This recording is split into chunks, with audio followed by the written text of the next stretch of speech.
Chapter 6. And the big idea here is middle verbs. So we need to talk about voice. All verbs have person, number, tense, voice, mood. Person and number we've talked a lot about. First, second, third person, singular and plural. Tense is, we're going to bracket it, but you have a general sense of what tense is. And mood is the difference between indicative and imperative verbs, is the distinction you've learned so far. There's other moods, but that's good for now. Voice tells you the relationship between the subject and the verb, whether the subject is the agent of the verb or the patient of the verb. And this is slightly different maybe than how your elementary school teachers taught it to you, but your elementary school teachers were wrong. Now, I think the best way to do this is actually not how they've presented it here, but rather to keep the subject the same. So let's just invent a new sentence. Steve eats the cheese. Steve is our subject, and we're going to keep him the subject as we're explaining voice. And with an active verb like eats, Steve is the agent of that verb. So he's our subject. He's what the spotlight is on. The subject is what the spotlight is on. And the spotlight's on Steve, and he's doing the eating. So he's the agent. So that means it's an active verb. An active verb means that the subject is the agent, the one doing the verb. A passive voice verb, which we're not formally learning, but I want to sort of get this clear. A passive voice verb is when the subject is not the agent, but the patient. So we're going to keep our verb the same, or our subject the same. Steve eats the cheese. That's our active sentence. A passive would be Steve is eaten. Steve stays our subject. He is still our subject, but he's no longer the agent. He's now the patient. He's now receiving the action because the verb is passive. Steve is eaten. We could say he's eaten by the cheese in some sort of fictional universe, or by a dinosaur, whatever. The point is, Steve, we're keeping the same. Eats versus is eaten.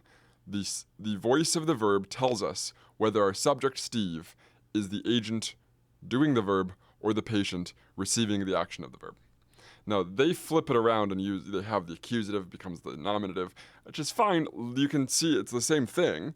But by changing the subject between active and passive, it's not the clearest way to explain what's actually going on with voice. So read their examples, maybe think about my examples, and sort of think about voice telling you the relationship of the subject, which is a spotlight, to the verb. I emphasize the spotlight things because elementary school teachers too often teach that the subject is the person doing the verb, and that's true of just active verbs. So one of the two kinds of verbs, which is crazy that you would teach it that way, when it's just like the exact opposite of what's true for passives. Okay, so that's active versus passive. Fun thing, Greek has a third voice. The middle voice. English doesn't have one of these. So there's a way you can change the verb to make the verb relate to the subject in a different way. And middle can do a number of things, but the best way to start thinking about it is reflexive, where the subject is both the agent and the patient. Now, this isn't true of all middle voice verbs, but it's a really good start. If you think about the middle being a combination of the two, if you want your subject to be simultaneously doing the verb and having the verb being done to it, being both the agent and the patient of the verb, that's probably the basic use of the middle voice. In English, we do this not by changing our verb, not by using helping verbs, but by just adding a pronoun, adding a reflexive pronoun. So the boy washes himself. The boy is the subject, and the boy is the subject, period. But he's both the agent doing the washing, and he's the patient. The washing is being done to him. In English, we just introduce a pronoun because we don't have these kinds of verbs. But Greek has this middle reflexive voice, which is really cool. Now, if that was all it was, this would be really simple. We just have this new sort of reflexive use. But we're going to find out life's a little more complicated than that. There are some verbs that have middle voice, that use middle voice in ways that aren't predictable or aren't translated, even if they do have a fundamental reflexive sense, are translated in English with an active verb because we don't have any equivalent. So let's look at some of those. Sometimes the reflexive force, so there are what's called transitive middle voice verbs. That's the example of Pharaoh being used here. So here's class of exceptions number one, a transitive middle voice verb, which is a middle voice verb that also takes a separate direct object. So you can see how this might be a problem, because in English we can't do this. If you're going to do a reflexive construction, your direct object needs to be your reflexive pronoun, himself, herself, itself, right? The boy washes himself. The direct object space, because in English we do this with spaces, needs to be taken up with that reflexive pronoun. Not in Greek. You just put the verb into the middle voice, and you add a direct object in the accusative case. But what does this mean? Well, transitive middle verbs usually, though not exclusively, but usually, mean that the subject is the agent, and it's acting upon a distinct patient, the direct object, but doing so in a way that also affects itself. Which is kind of exactly what you'd expect, right? Take the sort of basic reflexive sense where someone is doing something to themselves, but add another direct object. Okay, so now you're acting upon something, but you're also acting it upon yourself. It has some sort of reference for or to yourself. The self is somehow being affected also in some sort of direct or indirect object way. Middle voice does that too. And often the best way to translate this, as illustrated here, is to do it for yourself or to yourself. So the boy here hapois ta athlan ferete, he carries, if this was just a normal active verb, he's just carrying the plow, fere, oratron, right? But here, he's carrying it, the same thing, but he's carrying it for or to himself. So he's in the middle voice here, ferete, he is doing the same verb, he's still the agent, and there's a direct object, the prize, but he's doing this with some effect or benefit, or effect is really, that's what to say, effect for himself. Okay? So that's another use. That's the transitive use of a middle voice verb. There's a discussion here of the causative sense, so to loosen the oxen, as opposed to cause someone to be free. Look at this. This is not a huge thing. The difference of meaning there isn't all that big. So here are your forms. They are recognizable but different. So there are some patterns you can spot. Let's look at the third person, like luatai, luamathal, luistha, luantai. Okay, there are indeed deep patterns here, but you can write these alongside each other, and you can see there are some similarities to the present active endings, the first person, second person, third person, active indicative endings. But you probably just need to memorize these. We'll say psi, but we're going to come back to that. Tai, metha, stha, and tai. In fact, it's not psi. Because sigmas will often, though not always, but often disappear when you're forming a word between two vowels. I probably should just say they will sometimes disappear. It doesn't happen always. So here we see the sigma just vanishing and this ending collapsing into lue or luai. These are both biforms. That means the same form is used for other tenses, like the third person singular present active indicative. Here this is a second person singular middle active, or sorry, present middle indicative, lue. So you've got a biform there, where two forms are identical. You'll have to use context to figure it out. But usually, it's pretty clear whether a verb is third person or second person based on context, what else is going on in the sentence. Not all that often that this really becomes a problem. So there's your endings. You're getting a couple examples. Learn those. Pay attention to the way they're formed. Same thing is happening with the sigma in the imperative. Middle verbs. Deponents. There's a debate here in scholarship on Greek grammar.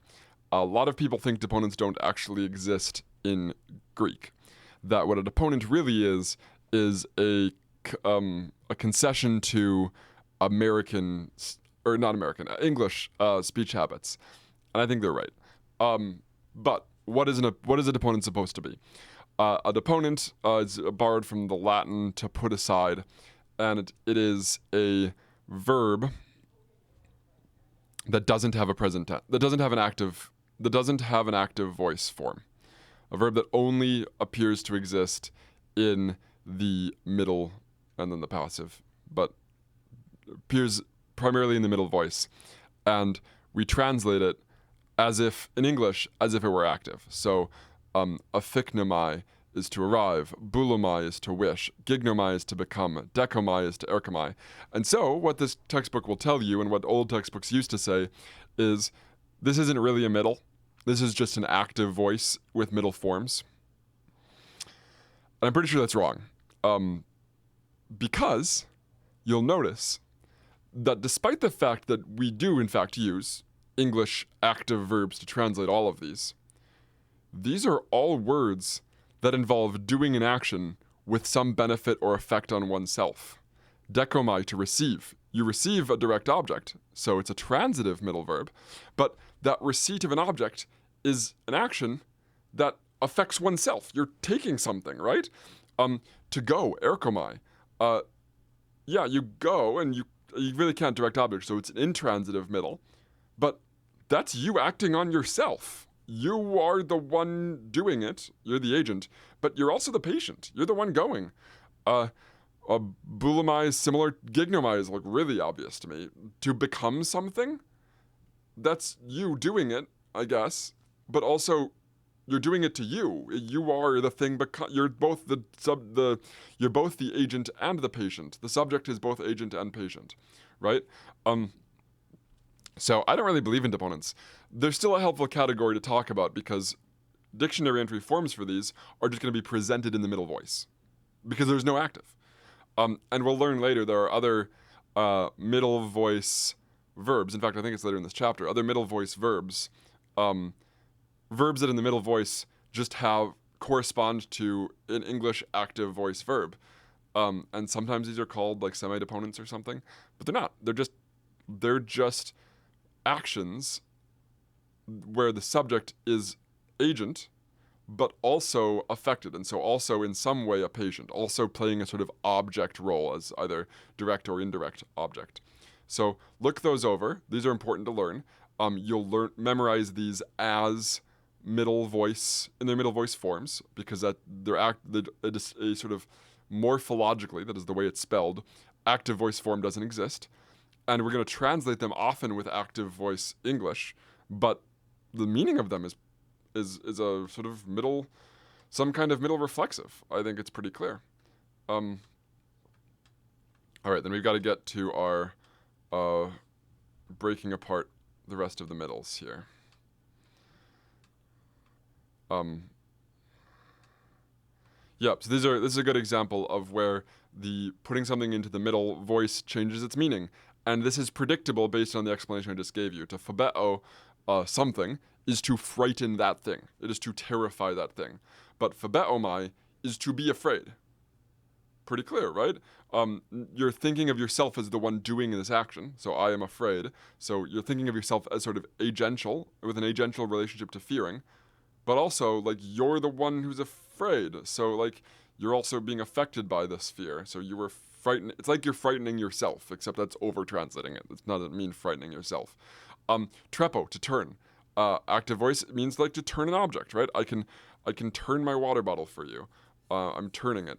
But to trepamai is the reflexive, right? It is to do it to yourself, to turn yourself, to turn your body, to rush. So hopefully these are exactly what you'd expect them to be. Nothing too secretive or sneaky there to take hold of. You'll find that sometimes, to sit versus to sit yourself, sometimes there's not a lot of difference in the translation. I think this one's interesting. This one actually makes perfect sense, but like it's not. English speakers aren't expecting it. That is to persuade. This verb to persuade, peitho, in the middle sense is we usually translate to obey, because you're persuading yourself of something. That's not exactly right. It's not like you're talking yourself into something. But if you think of persuading as sort of like subordinating somebody else's will to your own, then doing that in the middle sense is like subordinating your will, and then who you obey or what you're obeying goes in the dative. So you're going to subordinate yourself for the laws or for the master, the general, whatever. So to obey someone is derived, that there isn't really its own verb. It's from the verb peitho, to persuade. I think it's an interesting example. And that's basically the whole middle verb for this chapter. The dative is introduced here because often middle verbs involve dative constructions, but they're going to give you a rundown of like most of the forms of the dative here, or most of the uses of the dative here. So the basic use of the dative, which we've talked about, is as indirect object. It is someone benefiting from an action. So they're not the direct object, they're not being acted upon directly, but there's receiving some effect of the action. There's also this one of possession, we have this in English too. He is a brother to me. Usually kind of suggests he's not actually your brother, I think. But not so with friend, right? She's been a friend to me. This is just like a noun that describes some kind of status, and then you're going to use a dative to reflect that status is with respect to yourself. So it's really the same thing. This is really the same. A and B are actually the same kind of thing. But in B, you're using it with nouns that reflect some kind of status, and you're describing the benefit to him or to you or to whoever is in the dative case. This is also true with C. C is just another extension of this, except instead of being a relationship, it's something like a name, or the other dative, the dative of respect, is sort of specifying that he's terrible. How is he terrible? He's terrible as regards his appearance or voice. So similar sort of ethical being connected to something in effect, but not sort of direct object or subject relationships. So it's a sort of a third relationship. We call it an indirect object because it's not in the direct object relationship. It's neither agent nor patient, right? It's got some other involvement that isn't captured by agent or patient relationships. So the A, B, and C are all that's the classical Indo-European dative, Proto-Indo-European dative. D is actually a different sort of main class. It's a different group. It's a different Proto-Indo-European case. This is actually the instrumental case, or the instrumental function. So it's going to be totally distinct, but they're still going to use the dative form, the dative case, that way of spelling nouns, to do this other set of usages. So there's no logical connection between these first three, which are all proper datives, and this next one, which is the instrumental. It's the instrumental use of the dative. Okay? So we've got the indirect objects as A, B, and C, and then D introduces the instrumental, and that is the means by which you do something. So if I'm going to hit the tree with a bat, you would put the word bat into the dative case. It means by means of bat, or with a bat. Now, not with accompaniment. This isn't like I'm hanging out with so-and-so. That's a different thing. This is with, as in the instrument, the means by which you do something. And we're going to see you can also use this for manner, to describe how you're doing something. Means and manner is sort of glossing for instrument. Also some uses, agential uses, where you're going to, There's going to be a couple other kinds of instruments that'll come down the road. But for now, that's good. And then we have, I mean, how to describe temporal uses of cases is a bit of a debate. I think this is actually, I would say D is your instrumental, and then E, and F, and G to some extent are your locative uses of the dative. But that's a little tricky in Greek. Maybe just read these. You can have this, we'll just describe these as what they are. That is, the E is your temporal use of the dative. So time words can show up in any case, and they've got a slightly different meaning depending on what case they are.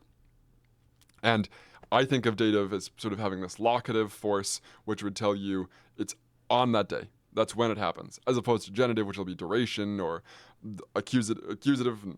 So, you can put the same time words in the genitive and accusative with different meanings. And the dative sort of tells you when something happened. So it happened on that day. That's what the dative does with time words.